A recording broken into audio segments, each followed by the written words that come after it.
Cañas y barro, de Vicente Blasco Ibáñez. Capítulo primero. Como todas las tardes, la barca Correo anunció su llegada al palmar con varios toques de bocina. El barquero, un hombrecillo enjuto, con una oreja amputada, iba de puerta en puerta recibiendo encargos para Valencia, y al llegar á los espacios abiertos en la única calle del pueblo, soplaba de nuevo en la bocina para avisar su presencia á las barracas desparramadas en el borde del canal. Una nube de chicuelos casi desnudos seguía al barquero con cierta admiración. Les infundía respeto el hombre que cruzaba la albufera 4 veces al día llevándose á Valencia la mejor pesca del lago y trayendo de allá los 1000 objetos de una ciudad misteriosa y fantástica para aquellos chiquitines criados en una isla de cañas y barro. De la taberna de Cañamél, que era el primer establecimiento del palmar, salía un grupo de segadores con el saco al hombro en busca de la barca para regresar á sus tierras. Afluían las mujeres al canal semejante á una calle de Venecia, con las márgenes cubiertas de barracas y viveros donde los pescadores guardaban las anguilas. En el agua muerta, de una brillantez de estaño, permanecía inmóvil la barca Correo, un gran ataúd cargado de personas y paquetes con la borda casi á flor de agua. La vela triangular con remiendos obscuros estaba rematada por un guiñapo incoloro que en otros tiempos había sido una bandera española y delataba el carácter oficial de la vieja embarcación. Un hedor insoportable se esparcía en torno de la barca. Sus tablas se habían impregnado del tufo de los cestos de las anguilas y de la suciedad de centenares de pasajeros. Una mezcla nauseabunda de pieles gelatinosas, escamas de pez criado en el barro, pies sucios y ropas mugrientas que con su roce habían acabado por pulir y abrillantar los asientos de la barca. Los pasajeros, segadores en su mayoría, que venían del Perelló, último confín de la albufera, lindante con el mar, cantaban á gritos pidiendo al barquero que partiese cuanto antes. Ya estaba llena la barca, no cabía más gente. Así era, pero el hombrecillo, volviendo hacia ellos el informe muñón de su oreja cortada, como para no oirles, esparcía lentamente por la barca las cestas y los sacos que las mujeres le entregaban desde la orilla. Cada uno de los objetos provocaba nuevas protestas. Los pasajeros se estrechaban o cambiaban de sitio, y los del palmar que entraban en la barca recibían con reflexiones evangélicas la rociada de injurias de los que ya estaban acomodados. Un poco de paciencia. Tanto sitio que encontrasen en el cielo. La embarcación se hundía al recibir tanta carga, sin que el barquero mostrase la menor inquietud, acostumbrado á travesías audaces. No quedaba en ella un asiento libre. Dos hombres se mantenían de pie en la borda agarrados al mástil. Otro se colocaba en la proa como un mascarón de navío. Todavía el impasible barquero hizo sonar otra vez su bocina en medio de la general protesta. cristo aún no tenía bastante el muy ladrón. Iban á pasar allí toda la tarde bajo el sol de septiembre que les hería de lado achicharrándoles la espalda. De pronto se hizo el silencio y la gente del correo vio aproximarse por la orilla del canal un hombre sostenido por dos mujeres, un espectro, blanco, tembloroso, con los ojos brillantes, envuelto en una manta de cama. Las aguas parecían hervir con el calor de aquella tarde de verano. Sudaban todos en la barca, haciendo esfuerzos por librarse del pegajoso contacto del vecino, y aquel hombre temblaba, chocando los dientes con un escalofrío lúgubre, como si el mundo hubiese caído para él en eterna noche. Las mujeres que le sostenían protestaban con palabras gruesas al ver que los de la barca permanecían inmóviles. Debían dejarle un puesto, era un enfermo, un trabajador. Segando el arroz, había atrapado las fiebres, las malditas tercianas de la albufera, y marchaba á Ruzafa á curarse en casa de unos parientes. ¿No eran acaso cristianos? Por caridad, un puesto. Y el tembloroso fantasma de la fiebre repetía como un eco con los sollozos del escalofrío. Per caritat, per caritat. Entró á empujones, sin que la masa egoísta le abriera paso, y no encontrando sitio, se deslizó entre las piernas de los pasajeros, tendiéndose en el fondo, con el rostro pegado á las alpargatas sucias y los zapatos llenos de barro en un ambiente nauseabundo. La gente parecía acostumbrada á estas escenas. Aquella embarcación servía para todo. Era el vehículo de la comida, del hospital y del cementerio. Todos los días embarcaba enfermos, trasladándolos al arrabal de ruzafa, donde los vecinos del palmar faltos de medicamentos tenían realquilados algunos cuartuchos para curarse las tercianas. Cuando moría un pobre sin barca propia, el ataúd se metía bajo un asiento del correo y la embarcación emprendía la marcha con el mismo pasaje indiferente que reía y conversaba golpeando con los pies la fúnebre caja. Al ocultarse el enfermo volvió á surgir la protesta. ¿Qué esperaba el desorejado? ¿Faltaba aún alguien? Y casi todos los pasajeros acogieron con risotadas á una pareja que salió por la puerta de la taberna de Cañamél inmediata al canal. el tío paco gritaron muchos.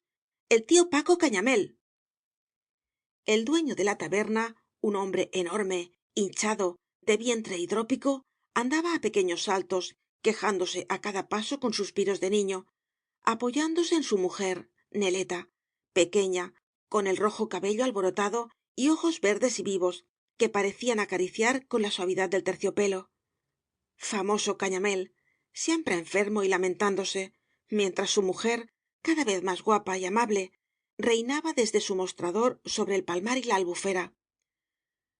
Lo que él tenía era la enfermedad del rico, sobra de dinero y exceso de buena vida.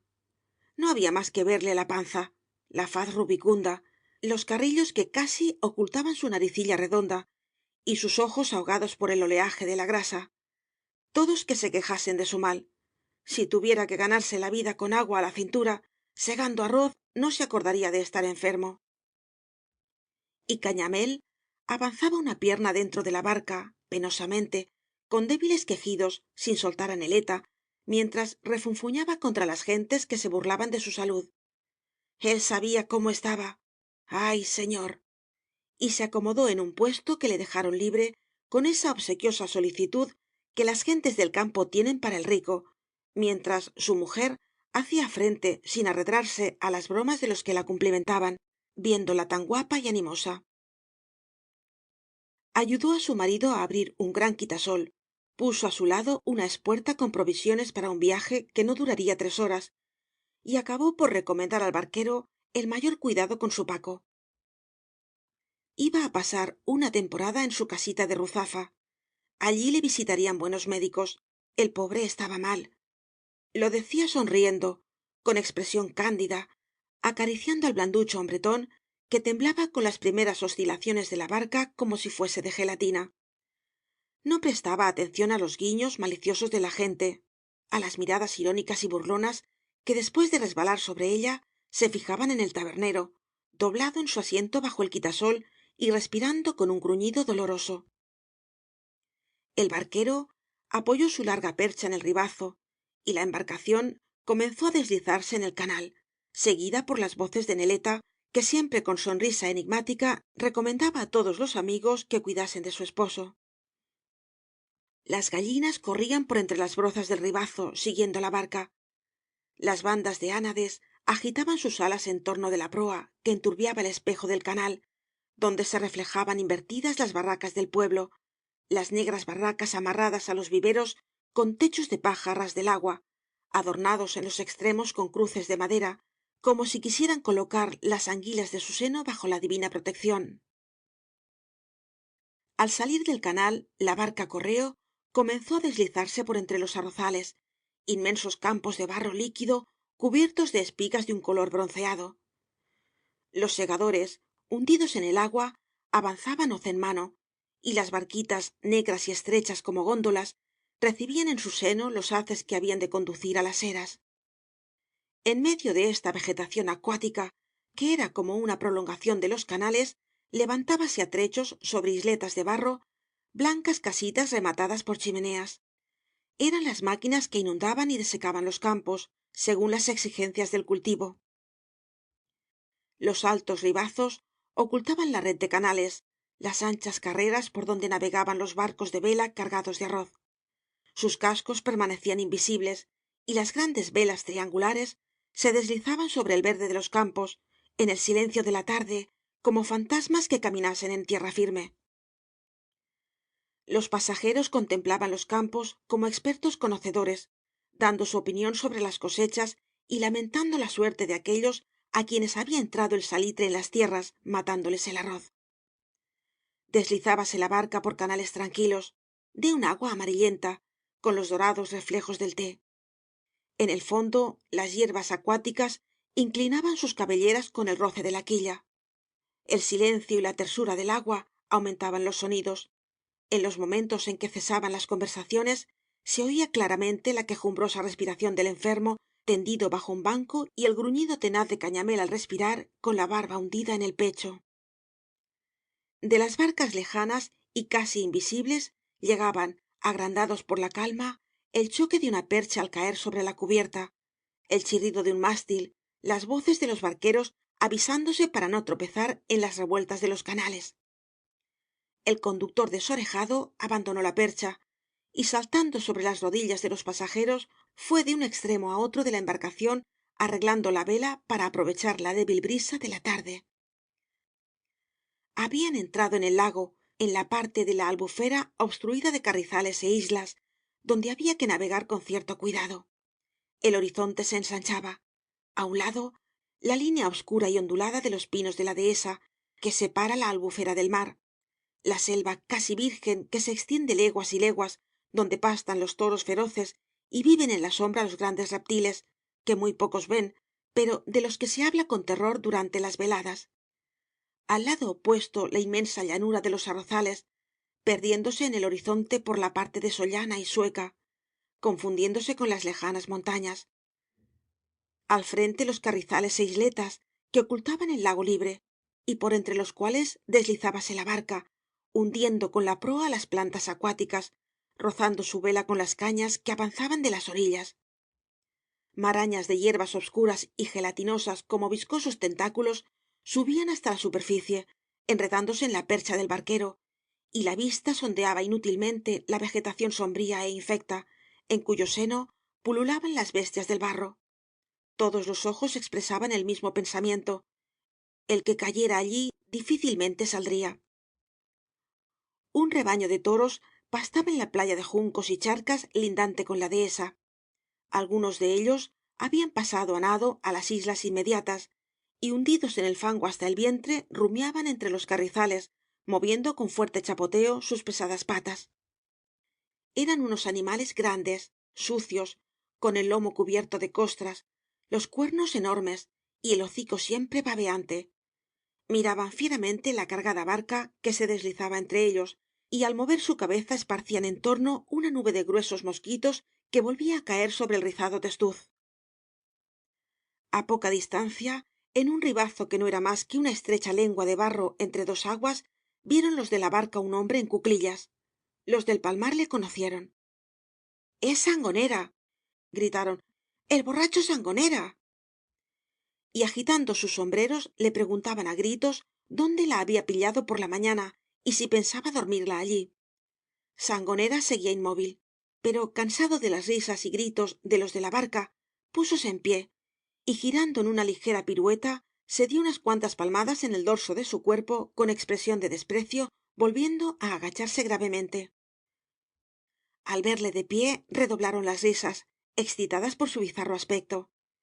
Llevaba el sombrero adornado con un alto penacho de flores de la dehesa y sobre el pecho y en torno de su faja se enroscaba alguna banda de campanillas silvestres de las que crecían entre las cañas de los ribazos. Todos hablaban de él famoso sangonera no había otro igual en los pueblos del lago. Tenía el firme propósito de no trabajar como los demás hombres diciendo que el trabajo era un insulto á Dios y se pasaba el día buscando quien le convidase á beber.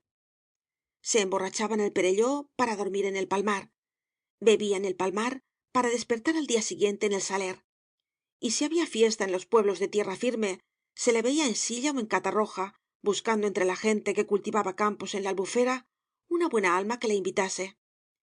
Era milagroso que no apareciera su cadáver en el fondo de un canal después de tantos viajes á pie por el lago en plena embriaguez siguiendo las lindes de los arrozales estrechas como un filo de hacha atravesando los portillos de las acequias con agua al pecho y pasando por lugares de barro movedizo donde nadie osaba aventurarse como no fuese en barca. La Albufera era su casa.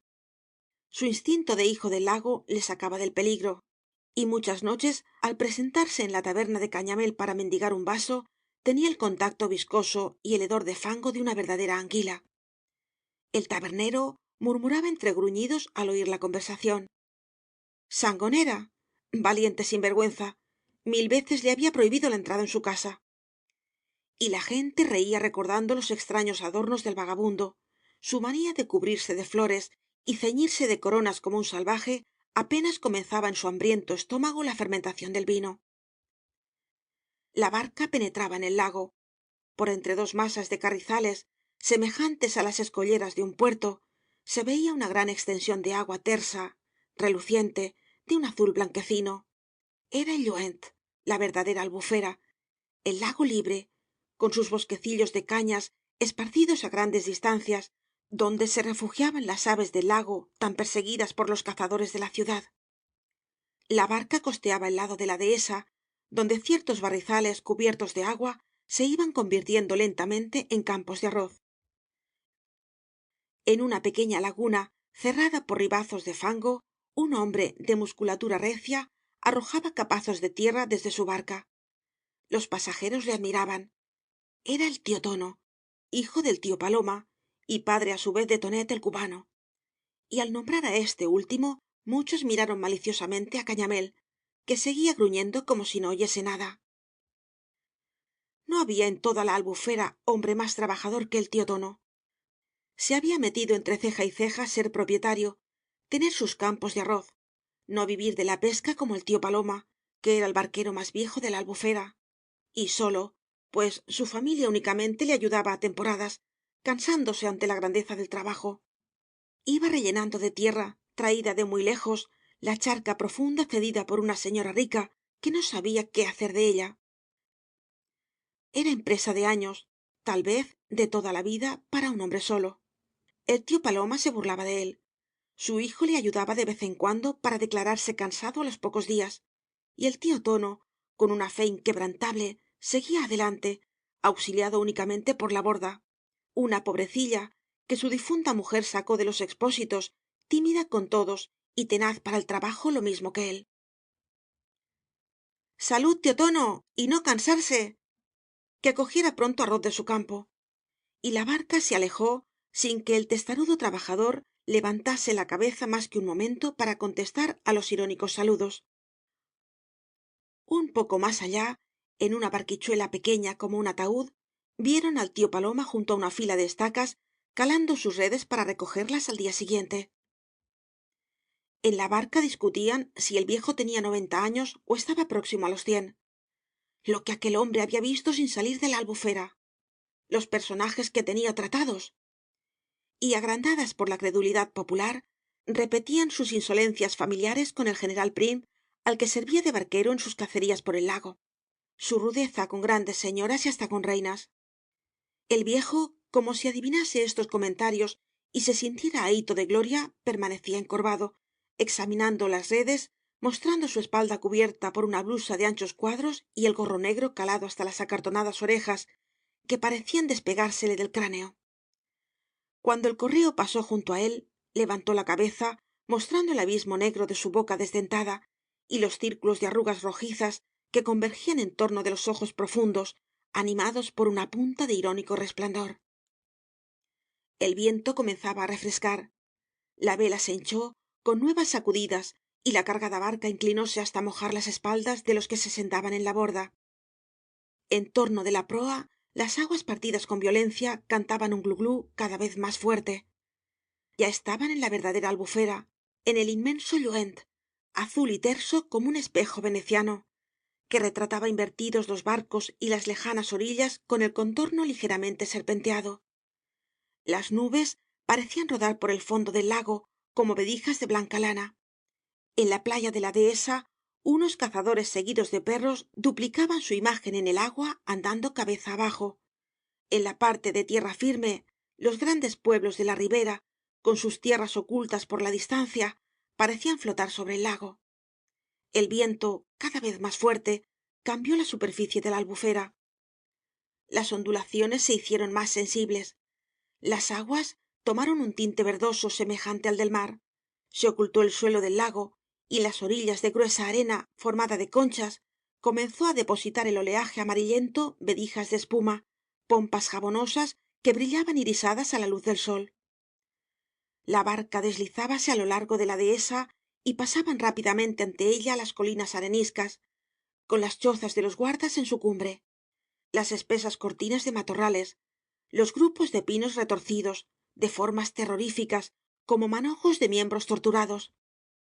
Los viajeros, enardecidos por la velocidad, excitados por el peligro que ofrecía la embarcación arrastrando una de sus bordas á ras del lago, saludaban á gritos á las otras barcas que pasaban á lo lejos y extendían su mano para recibir el choque de las ondas conmovidas por la rápida marcha. En torno del timón arremolinábase el agua. A corta distancia flotaban dos capuzones, pájaros obscuros que se sumergían y volvían á sacar la cabeza tras larga inmersión, distrayendo á los pasajeros con estas evoluciones de su pesca. Más allá, en las matas, en las grandes islas de cañares acuáticos, las fúlicas y los collverts levantaban el vuelo al aproximarse la barca, lentamente, como si adivinasen que aquella gente era de paz. Algunos se coloreaban de emoción viéndolos. ¡Qué magnífico escopetazo! ¿Por qué habían de prohibir los hombres que cada cual cazase sin permiso como mejor le pareciera? Y mientras se indignaban los belicosos, sonaba en el fondo de la barca el quejido del enfermo, y Cañamél suspiraba como un niño, herido por los rayos del sol poniente que se deslizaban bajo su sombrilla. El bosque parecía alejarse hacia el mar, dejando entre él y la albufera una extensa llanura baja, cubierta de vegetación bravía, rasgada á trechos por la tersa lámina de pequeñas lagunas. Era el llano de sancha. Un rebaño de cabras guardado por un muchacho pastaba entre las malezas y á su vista surgió en la memoria de los hijos de la albufera la tradición que daba su nombre al llano. Los de tierra adentro que volvían á sus casas después de ganar los grandes jornales de la siega preguntaban quién era la tal sancha que las mujeres nombraban con cierto terror y los del lago cantaban al forastero más próximo la sencilla leyenda que todos aprendían desde pequeños. Un pastorcillo como el que ahora caminaba por la orilla apacentaba en otros tiempos sus cabras en el mismo llano, pero esto era muchos años antes, muchos, tantos que ninguno de los viejos que aún vivían en la albufera conoció al pastor, ni el mismo tío Paloma. El muchacho vivía como un salvaje en la soledad, y los barqueros que pescaban en el lago le oían gritar desde muy lejos en las mañanas de calma: sancha sancha. Sancha era una serpiente pequeña, la única amiga que le acompañaba. El mal bicho acudía á los gritos, y el pastor, ordeñando sus mejores cabras, le ofrecía un cuenco de leche. Después, en las horas de sol, el muchacho se fabricaba un caramillo, cortando cañas en los carrizales, y soplaba dulcemente, teniendo á sus pies el reptil, que enderezaba parte de su cuerpo y lo contraía como si quisiera danzar al compás de los suaves silbidos. Otras veces el pastor se entretenía deshaciendo los anillos de sancha, extendiéndola en línea recta sobre la arena, regocijándose al ver con qué nervioso impulso volvía á enroscarse. Cuando, cansado de estos juegos, llevaba su rebaño al otro extremo de la gran llanura, seguíale la serpiente como un gozquecillo, o enroscándose á sus piernas le llegaba hasta el cuello, permaneciendo allí caída y como muerta, con sus ojos de diamante fijos en los del pastor, erizándole el vello de la cara con el silbido de su boca triangular. Las gentes de la albufera le tenían por brujo, y más de una mujer de las que robaban leña en la dehesa, al verle llegar con la sancha en el cuello, hacía la señal de la cruz como si se presentase el demonio. Así comprendían todos cómo el pastor podía dormir en la selva sin miedo á los grandes reptiles que pululaban en la maleza. Sancha, que debía ser el diablo, le guardaba de todo peligro. La serpiente crecía y el pastor era ya un hombre cuando los habitantes de la albufera no le vieron más. Se supo que era soldado y andaba peleando en las guerras de Italia. Ningún otro rebaño volvió á pastar en la salvaje llanura. Los pescadores, al bajar á tierra, no gustaban de aventurarse entre los altos juncales que cubrían las pestíferas lagunas. Sancha, falta de la leche que le regalaba el pastor, debía perseguir los innumerables conejos de la dehesa, Transcurrieron 8 ó 10 años, y un día los habitantes del saler vieron llegar por el camino de Valencia, apoyado en un palo y con la mochila á la espalda, un soldado, un granadero enjuto y cetrino, con las negras polainas hasta encima de las rodillas, casaca blanca con bombas de paño rojo y una gorra en forma de mitra sobre el peinado en trenza. Sus grandes bigotes no le impidieron ser reconocido. Era el pastor, que volvía deseoso de ver la tierra de su infancia. Emprendió el camino de la selva, costeando el lago, y llegó á la llanura pantanosa donde en otros tiempos guardaba sus reses. Nadie. Las libélulas movían sus alas sobre los altos juncos con suave zumbido, y en las charcas ocultas bajo los matorrales chapoteaban los sapos, asustados por la proximidad del granadero. sancha sancha llamó suavemente el antiguo pastor. Silencio absoluto. Hasta él llegaba la soñolienta canción de un barquero invisible que pescaba en el centro del lago. sancha sancha volvió á gritar con toda la fuerza de sus pulmones. Y cuando hubo repetido su llamamiento muchas veces, vio que las altas hierbas se agitaban y oyó un estrépito de cañas tronchadas como si se arrastrase un cuerpo pesado. Entre los juncos brillaron dos ojos á la altura de los suyos y avanzó una cabeza achatada, moviendo la lengua de horquilla con un bufido tétrico que pareció helarle la sangre, paralizar su vida. Era sancha, pero enorme, soberbia, levantándose á la altura de un hombre, arrastrando su cola entre la maleza hasta perderse de vista, con la piel multicolor y el cuerpo grueso como el tronco de un pino. sancha gritó el soldado retrocediendo á impulsos del miedo. cómo has crecido. qué grande eres.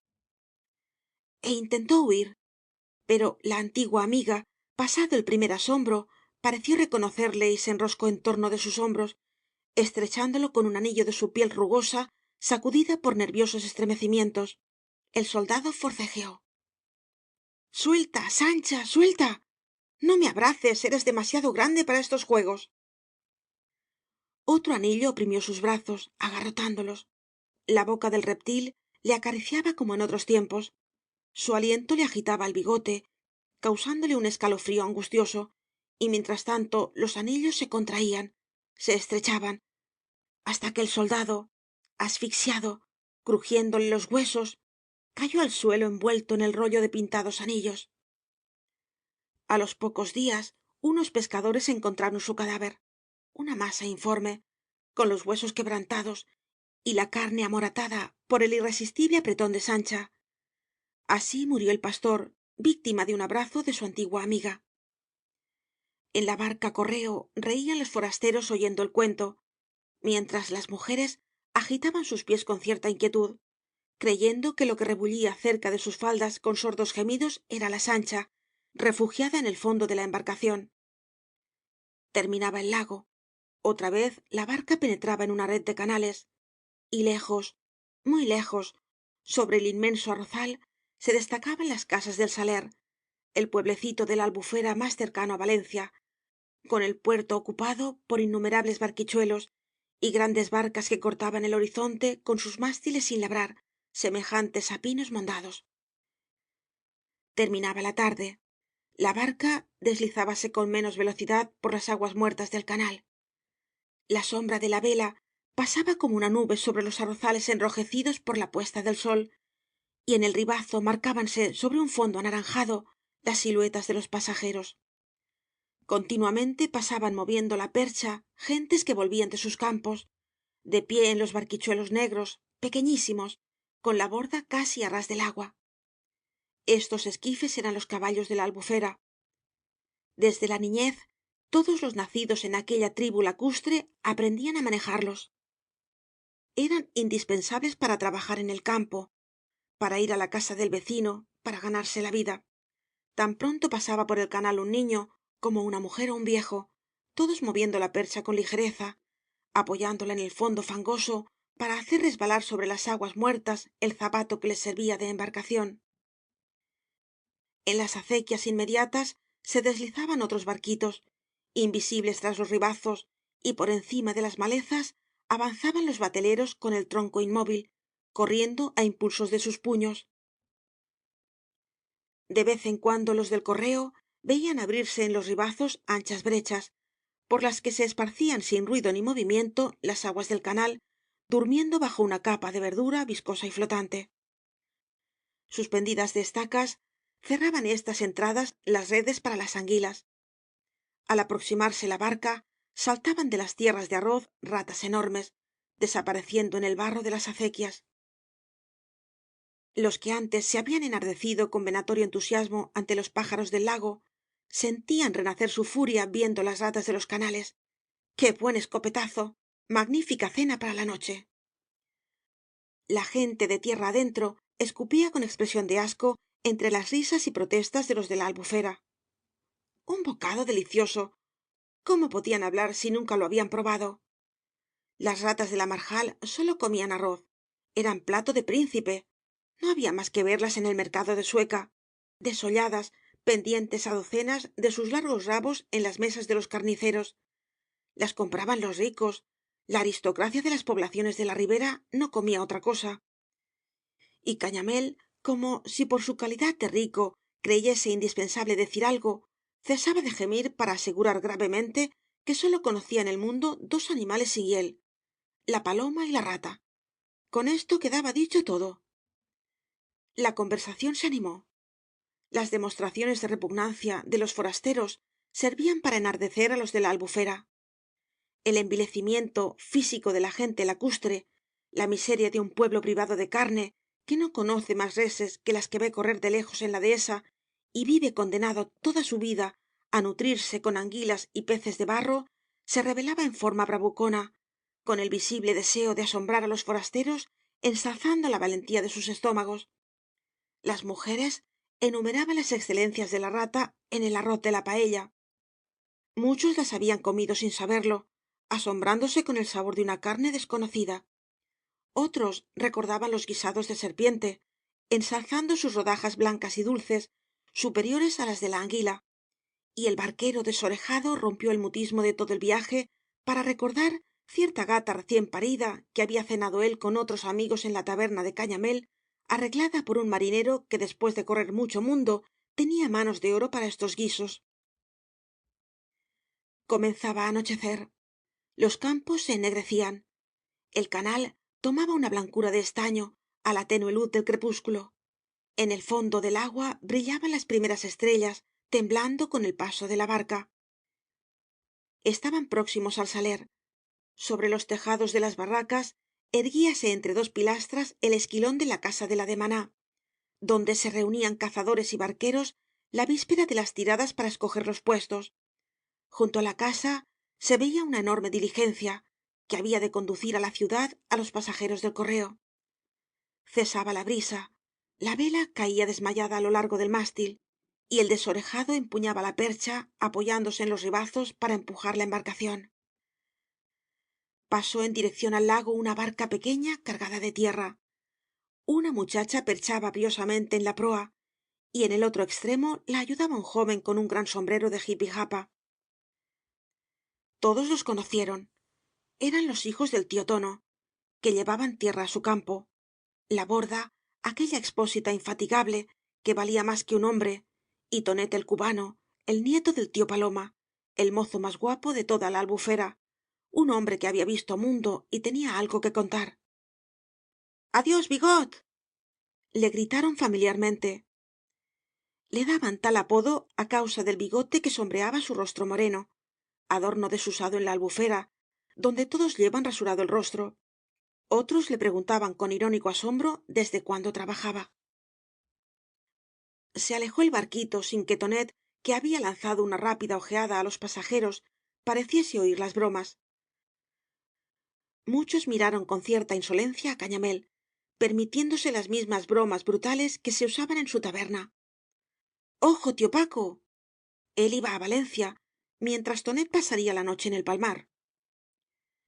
El tabernero fingió al principio no oirles hasta que cansado de sufrir se enderezó con nervioso impulso pasando por sus ojos una chispa de ira, pero la masa grasienta del cuerpo pareció gravitar sobre su voluntad y se encogió en el banco como aplastado por el esfuerzo gimiendo otra vez dolorosamente y murmurando entre quejidos: in the sense, in the sense.